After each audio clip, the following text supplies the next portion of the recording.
kids, this is Mrs. Mertz, and today we're going to be making this fabulous optical illusion with these spheres. So I have my friend Margaret with me today. Margaret, can you say hi? Hello. Yes. Okay.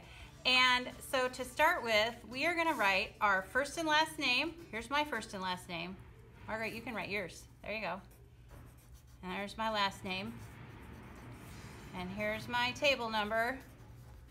And here's my hour. Put your hour down. There we go. Okay, then you're going to pick a complementary color scheme to do this in. So with me, I have yellow and purple. So the complementary color schemes are yellow, purple, blue, orange, and red, green.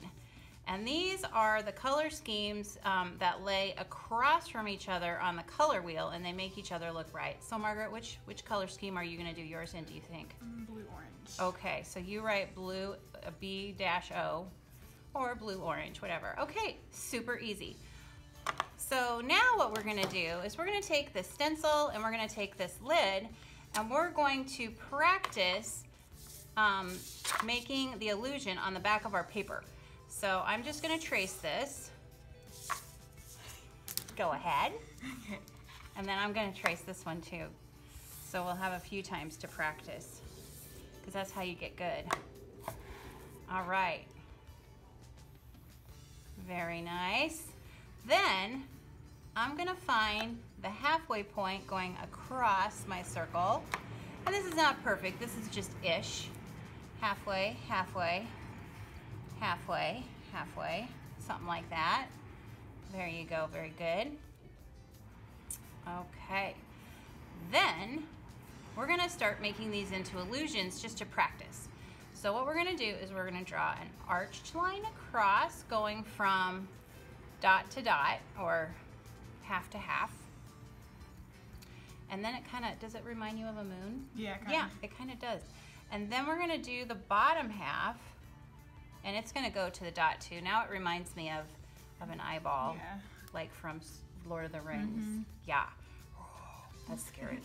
Okay, then we're gonna divide these little moon sections in half. So we're just gonna go from the like halfway point across half. And then we're gonna go from the halfway point across half. Yes. All right. What do you think? Kind of looks like a pumpkin now. Yeah, Yeah. like a ball. A ball. Basketball. Yeah, basketball. Okay, then we're gonna go the other way. So we're gonna go down like that. And then we're gonna do the same thing over here. We're gonna go down like that. Yep. And then what do you think we're gonna do next? Go out like a basketball game. Yep. You are correct. Just like that. And there is our optical. Good job, it looks nice. Okay, let's try it on a big one now. These are a little bit scarier. Here, let's draw together because you know what you're doing. Yep. So we draw across. We draw across. I didn't do mine very even. That's why pencil's good to have. I'm just doing markers so our boys and girls can see it better. There we go.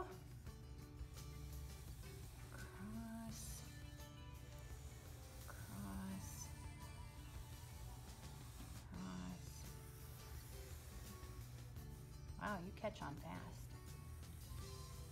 Okay, now we're gonna practice shading every other one in. So I'm gonna start up here at this one and I'm gonna do the first one, skip, do the middle, skip, do the last one. Then I'm gonna come to the next section over and I'm gonna do the opposites. So the blank ones get X's. And then I'm gonna do the other side, okay? And then we'll go to the end. So every other one, just like that. And then I'm just gonna scratch in some darkness, just kind of make it look like if I were really trying, I would do a much better job, but this is just to kind of be like, okay, I see the check pattern now. Because sometimes when you just put the X's in, you just don't really see it because you gotta color it in. And not doing my best work here. I'm just practicing. Those corners are weird. Yeah, they All right. Hey, looks pretty good. What do you think? Are you feeling ready to go on? are. Yep. Okie dokie. Let's do it then. Flip! Okay, so now we're gonna do, I have 3 spheres on this, but you know, after I did this, I was like, I wish I would have put more on because it's just kind of blank looking in some areas and it was kind of boring to paint. So what we're gonna do is we're gonna put, you have to have a big one because that way you'll have some size difference. And I have some smaller ones. And I'm just gonna space them out a little bit. And we're gonna get tricky and we're gonna put part of one on just for some cropping. Yes, tricky. So let's see, I've got 4.5. I don't know, what do you think? Should I put another one? Yeah, maybe, yeah. I'll go for the little one now. You don't wanna get too little because then when you paint it gets really little and then you're like, why did I do this? Yeah. Okay, so I'm gonna 4th out mine.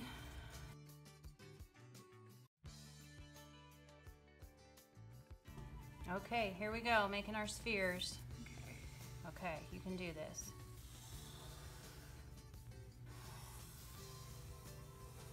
So that's just what to do on the back. Right. Practice is always a good thing.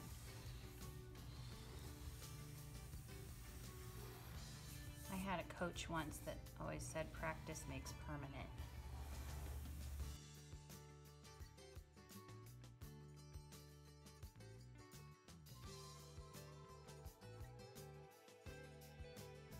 Okay, so when we go to this one where we chop part of it off, just pretend.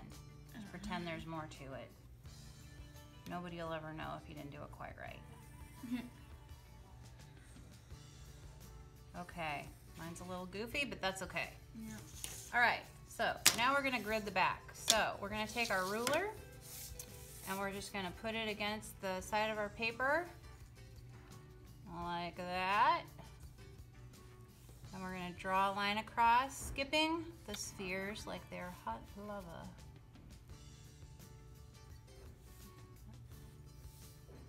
This would be a good time to fast forward, wouldn't it? Yeah. Yeah.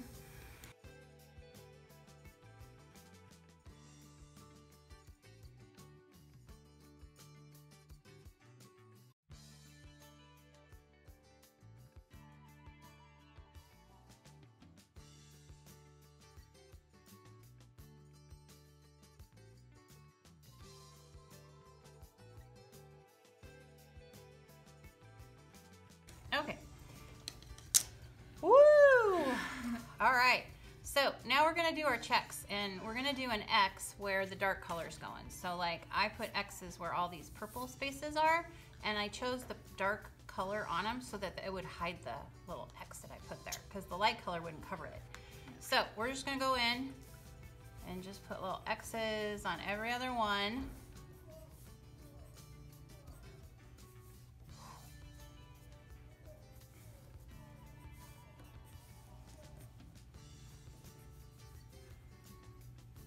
I'm skipping. Are you getting confused? Yeah. The circles come in big. I know.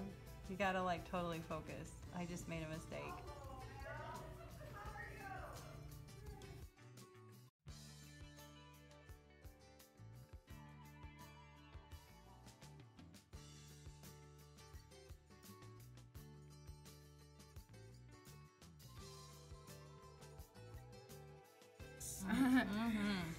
All right, middle schoolers, get some spheres drawn.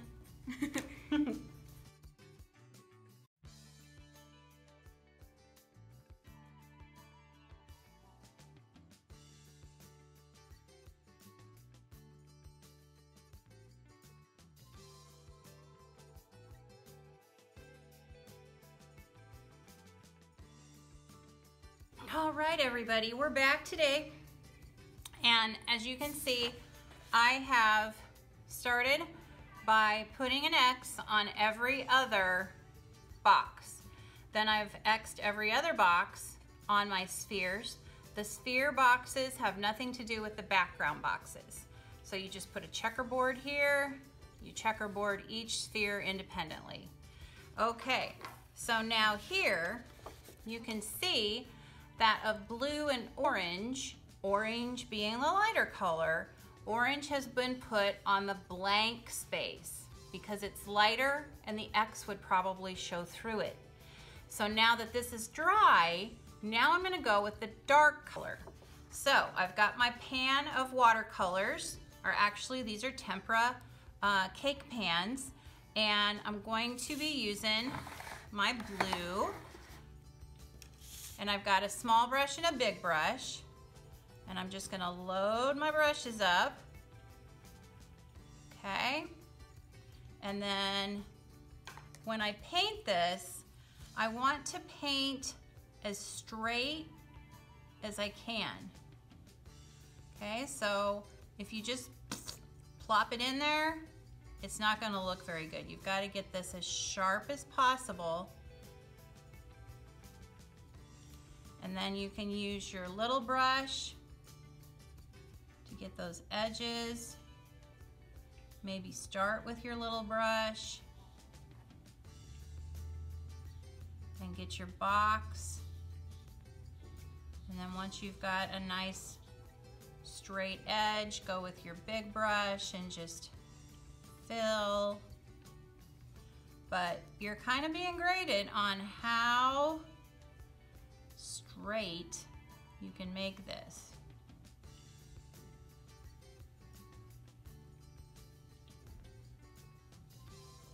Okay, so if you just go like that, that's not gonna work. Gotta go in and make it straight. And sometimes you can just fill in with the little one. So here I've got a sphere. So definitely need a small brush. Okay. Here I've got just this little bitty spot. And again, the reason we're using the dark color second is because you can tell it covers the light color, another painting trick.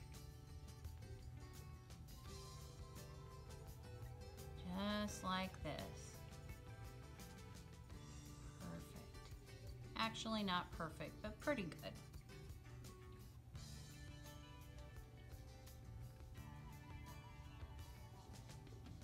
And you can see the really small ones are going to be super difficult, and I'm really going to have to take my time. If I hurry through it, it's just going to look like I hurried through it.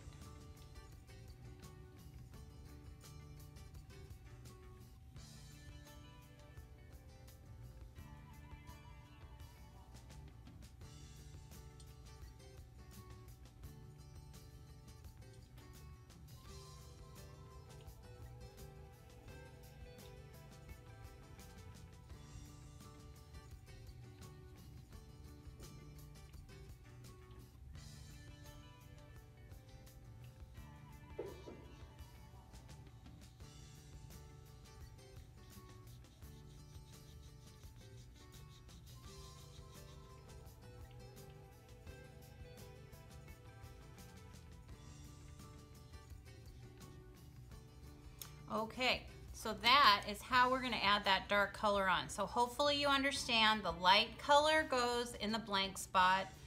Wait a day till that dries, then put the dark color on top of the X that you put. All right, thanks for being good listeners, and I can't wait to see how you do. So now that my painting is dry, I'm going to be applying Conte crayon to about 3/4 or 75% of the sphere. So I'm going to press hard around the sphere, leaving 1/4 of it blank on the edge. And then as I go away from the sphere, I'm going to press lighter and lighter. And then once I do that, I'm going to take my finger and I'm going to blend that blackness onto the checkerboard so it creates the illusion that the spheres are floating on top of the checkerboard. It's going to be very cool. Sometimes you have to put it away from your face, hold it out a little bit so that you can really see the illusion, but it will make a huge difference in what this looks like. I hope you enjoyed this lesson. Thanks for watching.